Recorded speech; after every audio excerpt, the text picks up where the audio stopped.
Here's a towel. You should dry yourself off. If you've got the strength, you can take a hot shower, too. There's a makeshift bathroom over there. The Bangbu built it for me. Okay, fine. If you don't want to move, I'll dry you off myself. Why? Why did you bring me here? Hey, shouldn't you thank me first, Miss Soaked to the Bone? Thanks, Romeo. Since when did you become so obedient? That isn't like you at all. If you really want to show your thanks, here, it's your turn.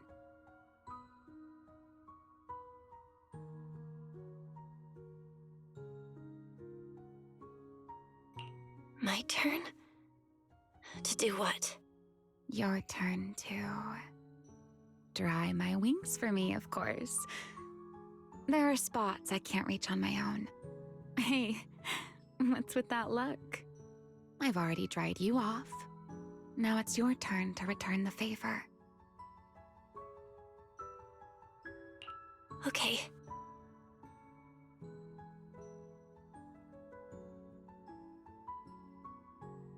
You know, Belle, I've never liked rainy days. The rain always leaves my wings soaked and heavy. I dry them. The same goes for taking a shower, though at least I can manage to keep my wings from getting too wet. Wet wings must feel really uncomfortable, right? Yes, honestly, it's miserable and such a hassle to manage. A hairdryer is useless, too hot and I start shedding, too cold and I catch a chill. But I can't just wait for them to air dry. It takes forever, and I'm way too impatient for that. Besides, it leaves this strange smell that I can never wash out. So, the best solution is a slow towel dry like this. But with wings this large, there are always spots I can't reach. Before, if I got caught in the rain, I'd sneak onto Belly's bed and roll around, drying my wings on her sheets.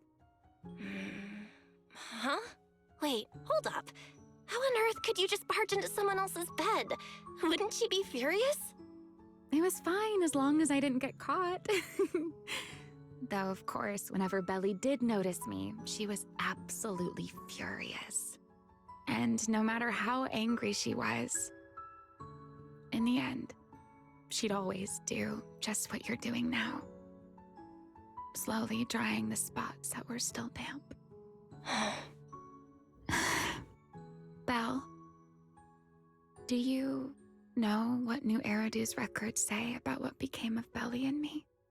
I remember something about an operation called the Day of Silence. You and Colonel Vike were involved in an accident, and then both died in the line of duty.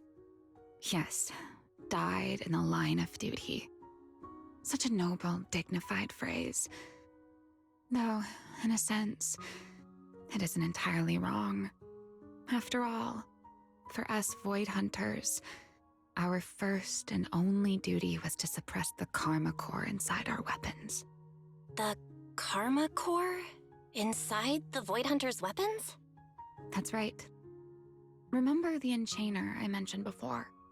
What truly sets them apart from ordinary ethereals is a special core known as a Karma Core, found only within an Enchainer. According to RK, a Karma Core differs from an ordinary ether core. It doesn't form naturally. It is something made directly by the Creator.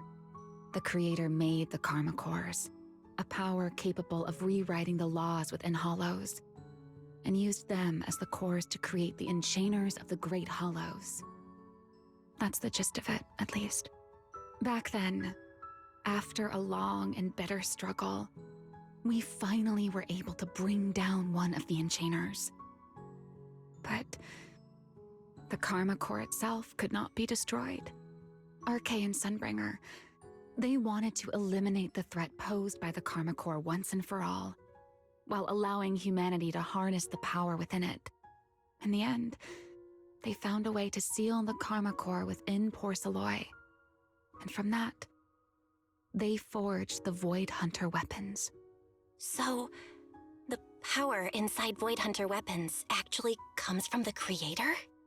Yes, which is exactly why there are so many side effects. At the time, we were naive enough to believe that if we could truly master that power, humanity might finally overcome the Hollows once and for all. So, when Arche and Sunbringer proposed the plan, we never doubted it for a moment.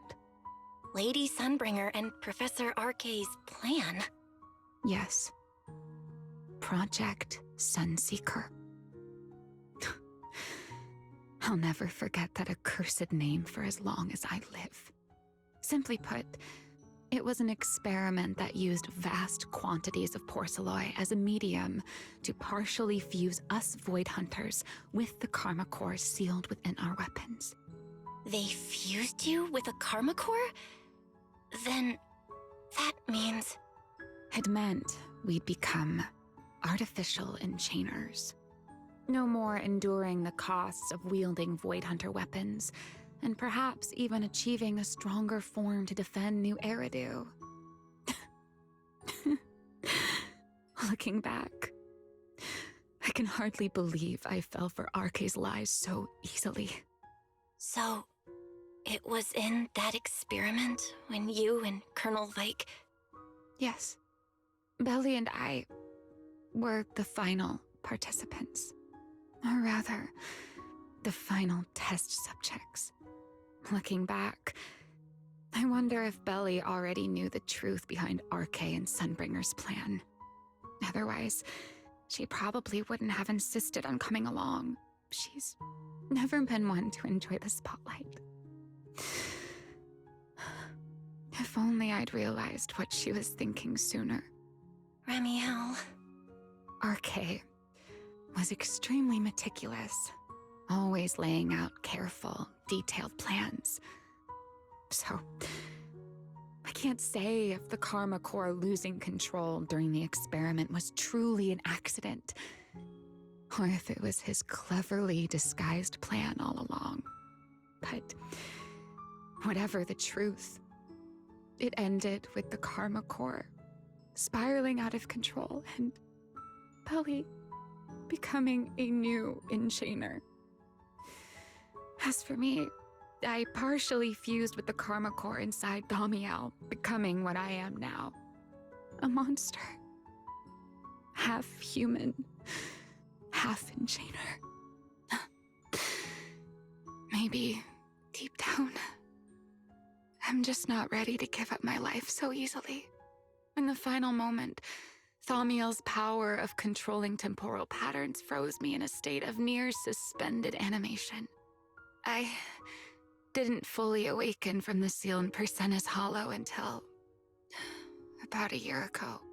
The power of temporal patterns? Right. Remember my feathers? The ones that can pin you in place? That's an example. The Karma Core sealed within Thaumiel holds the power to halt the flow of time. And because I partially fused with the Karma Core, even without Thaumiel, I can replicate a similar effect on a smaller scale. But that little bit of power isn't nearly enough to take on those 3 Sunbringers. That's why I had to reclaim Thaumiel. Even if it accelerates my path to becoming an Enchainer, I still have to...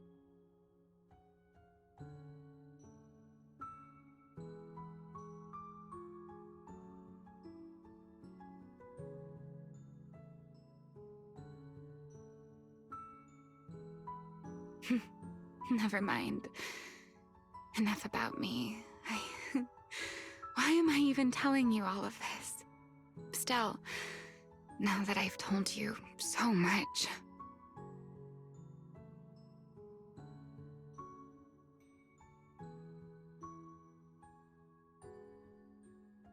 It's your turn. Huh? My turn again? Wait, to do what? to tell me your story, of course. Let's call it another round of our little Q&A game. You didn't actually ask, but I had a feeling you'd want to know. So I went ahead and answered anyway. Now it's your turn. I wasn't even going to ask anything. You just started talking. Fair enough. But once you say certain things out loud, they don't weigh on you quite as much anymore. Or perhaps you'd like a little help getting started? Let me think.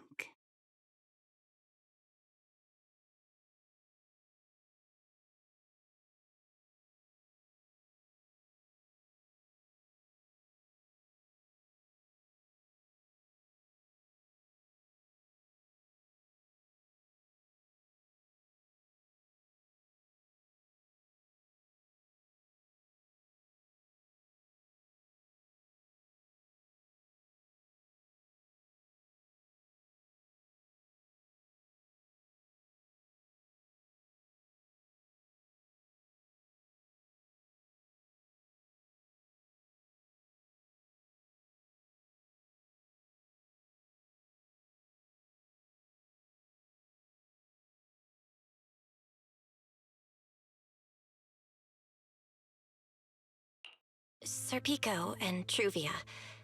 They transferred to Helios not long after Wise and I started there.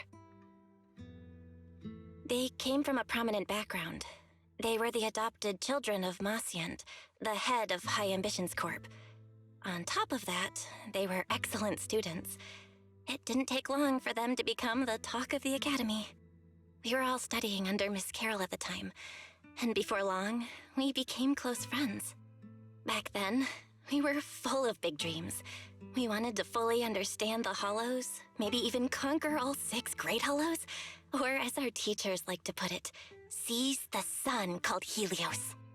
Later, because the 4 of us had the top grades, we became the only 4 people ever to have smart ocular implants.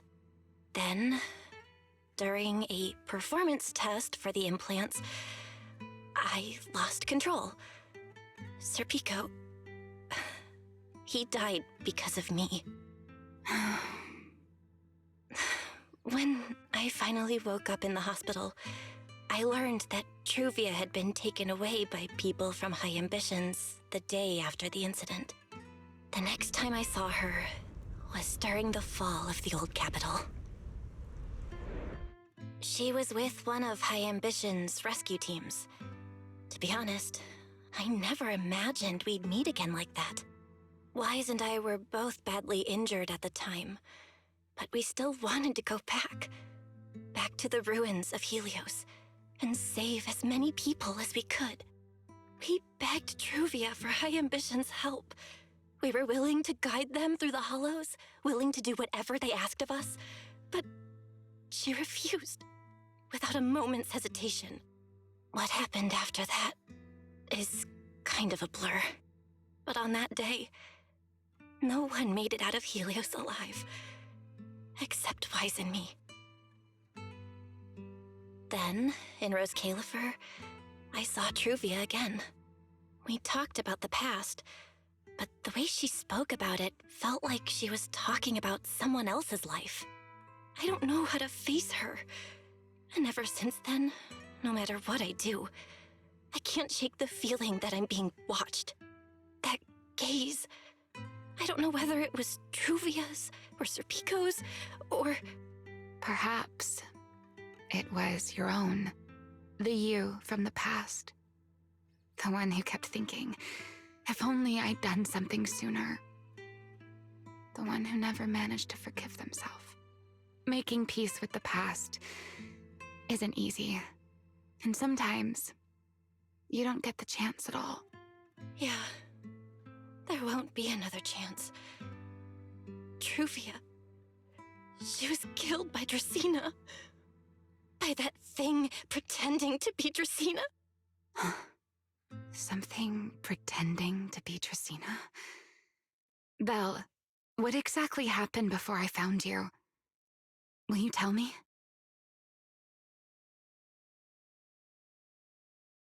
I see. So that means Dracaena, the youngest of the Sunbringers, had already... No.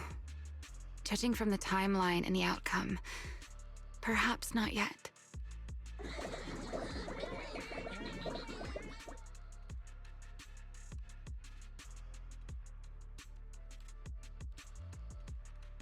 Huh?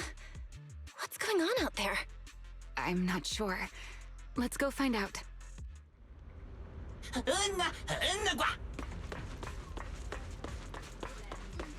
Forgive me, but I cannot obey. Is that secret?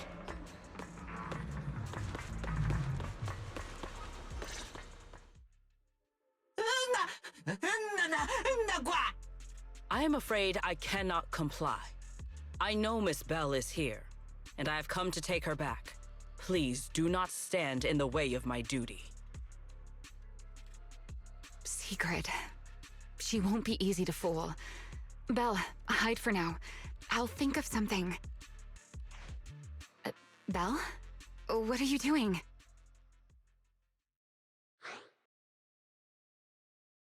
Sigrid, leave them out of this. Thank you for your understanding and cooperation, Miss Bell. But... I'm sorry.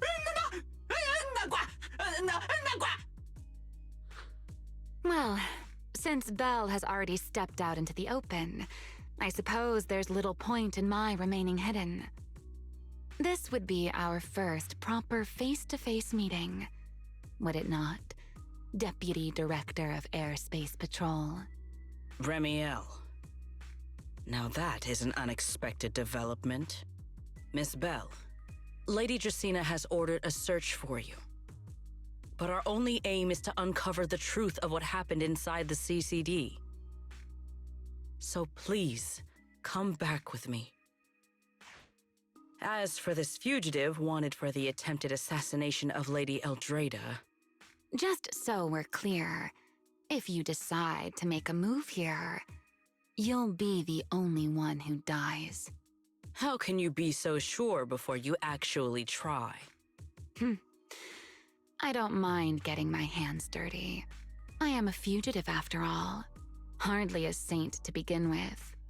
But are you really willing to die like this?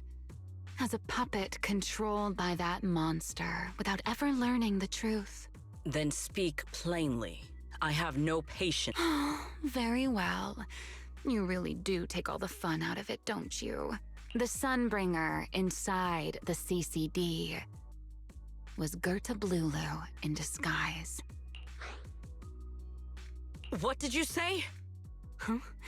I expected that reaction from Sigrid, but you too, Belle? I thought you'd figured it out already. How did you even come to that conclusion? I know it definitely wasn't Lady Dracaena, but Gerta Blulu? There's no way. That is quite a story you've come up with, Remiel. Oh? I was expecting something more along the lines of, "How dare you slander Lady Dracaena?" followed by you charging straight at me with your spear. I was quite prepared for that. Or could it be you've suspected all along that the Sunbringer at the CCD might not be the real one? What makes you so certain that it was Gerta Blulu? Intuition, perhaps. Of course, there was also my trust in Belle, and a little reasoning. According to Belle's account, they followed the trail of singularity leakage through the energy hub, yet somehow ended up in Dracaena's office. Then the false Dracaena showed up, sent Billy and Cecilia away, began mutating into an ethereal, and attempted to silence Belle for good. That's when Truvia arrived. She saw through the imposter's disguise too, and became her first target. After that, Sigrid, Dracaena ordered you to bring Belle back to the CCD and uncover the truth. Have I got that right?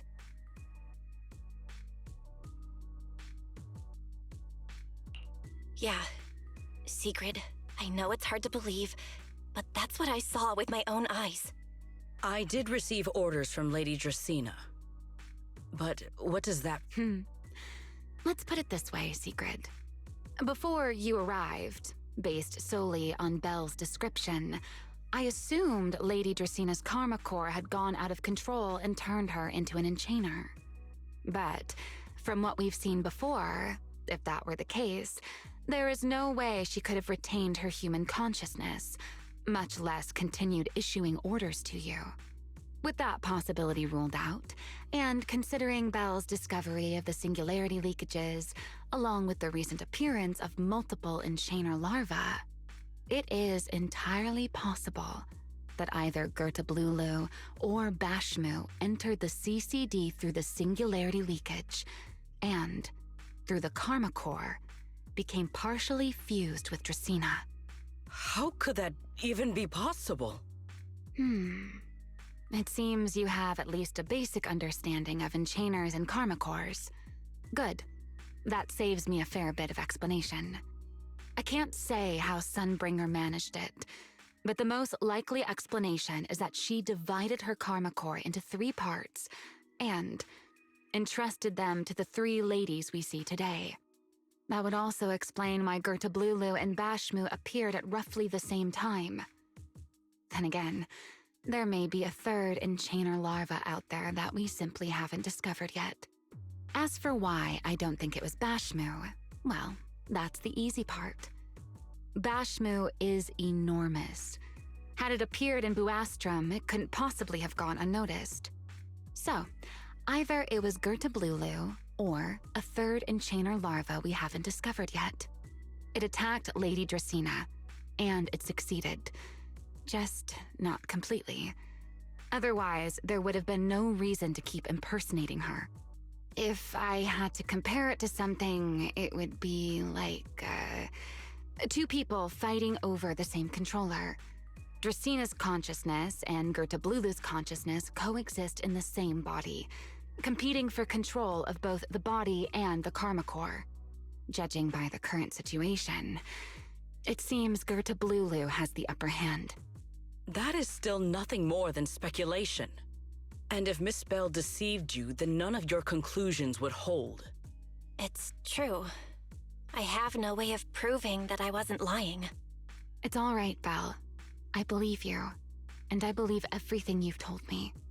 Remember the rules of our little Q&A game. You don't have to tell the whole truth, but no one is allowed to lie. And besides, Sigrid, you've heard us out this much already. I'd say that means there's still room for us to talk. Wouldn't you agree? What is it you want to talk about? Why, how to get that poor little Sunbringer out of her current predicament, of course. So, interested? There's too many eyes out here. We should speak inside. The Retroflux Zone. I never would have thought you would be hiding here. Oh? And here I thought you had let me go. I never expected the Airspace Patrol surveillance network to have such a glaring blind spot. Would you call it that? Before all this, I wouldn't have believed anyone would willingly live in the sewers with a whole colony of Bangbu either. I was pretty shocked when I first got here, too. All right, let's save the small talk for later. Let's discuss how we're going to deal with Gertablulu. Or rather, what to do about Dracena. First of all, the enemy has already taken control of the CCD. That effectively gives it access to Roskalifer's communications network as well. In other words, we can't communicate with anyone through electronic means right now. If we do, it'll notice us almost immediately. Lady Dracena did give orders to keep a close watch on any unusual communication signals within the island. See? The enemy is already starting to show the cloven hoof. No offense to horse tyrants, of course. Go on. Dealing with it wouldn't actually be difficult. The real problem is how to do it quietly. Even I can't be sure I could bring it down in a single strike. None of us knows how deeply it has fused with the Karma Core. If we act rashly, Worst case, everyone in Roskalifer ends up witnessing Lady Dracaena turn into an ethereal. And by then, even if we manage to save Dracaena, to Roskalifer, all we've really done is save a monster that could turn into an ethereal at any moment. I never thought you cared about Roskalifer's order and stability. Why wouldn't I? This is the utopia my friend built with her own hands.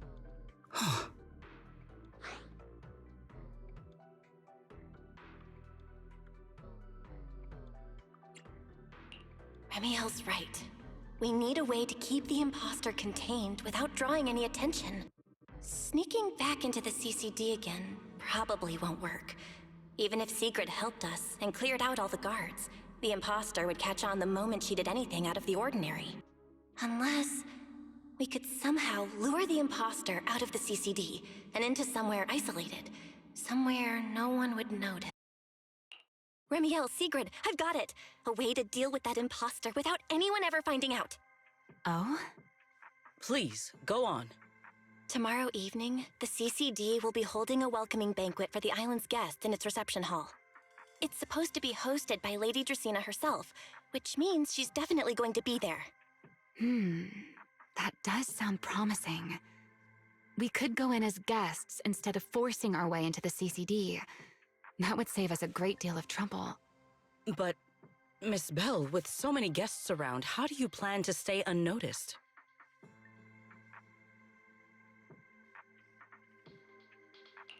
What if a singularity leakage appeared just as the imposter made its appearance? Or maybe a passage formed from multiple singularity leakages? If that's how it got into Buastrom, then we could use the same trick to send it back. And if there just happened to be no airspace patrol soldiers patrolling the Hollow at the time, then nobody would notice, right?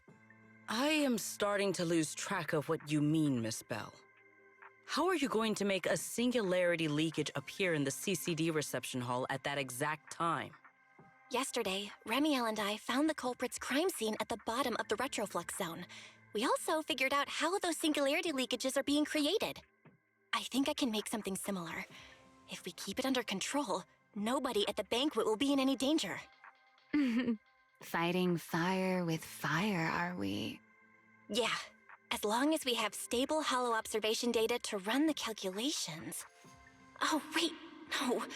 I don't have the HDD with me, and I can't reach Wise or Fairy either. So how am I supposed to get stable Hollow observation data? Uh-oh. That look on your face tells me something's wrong, Belle. If you are concerned about obtaining stable Hollow observation data, while I am not an expert in that field, I should still be able to offer some assistance. There is a derelict area known as Rosewick within the Scommel Hollow. During patrols, we discovered equipment there that is similar to what the CCD uses to process Rosetta data. However, due to their excessive size, they were left abandoned on site and never retrieved. If that equipment still works, then that might just do it. But without Databoo handling the calculations, it'd probably take forever to... the Enogang's Bangboo! Most of the Enogang's Bangboo used to be CCD Databoo. If they're willing to help us. Don't you remember, Belle?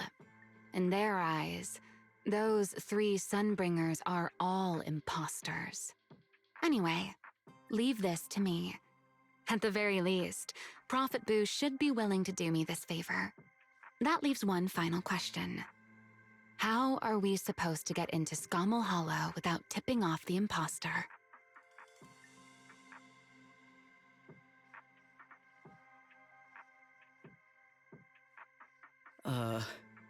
Why are you both suddenly looking at me like that? Oh, nothing.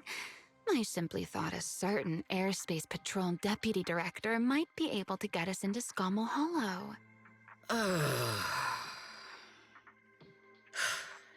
At first light tomorrow, I will return here and find a way to get you to Rosewick.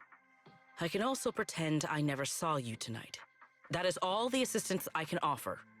And if I discover that everything you have told me is false, I will personally answer for tonight's decision, whatever the cost.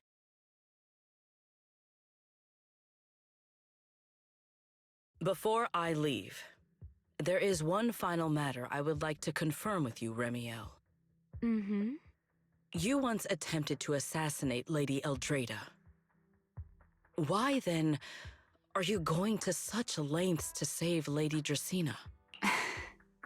Because none of them are the Sunbringer I'm looking for.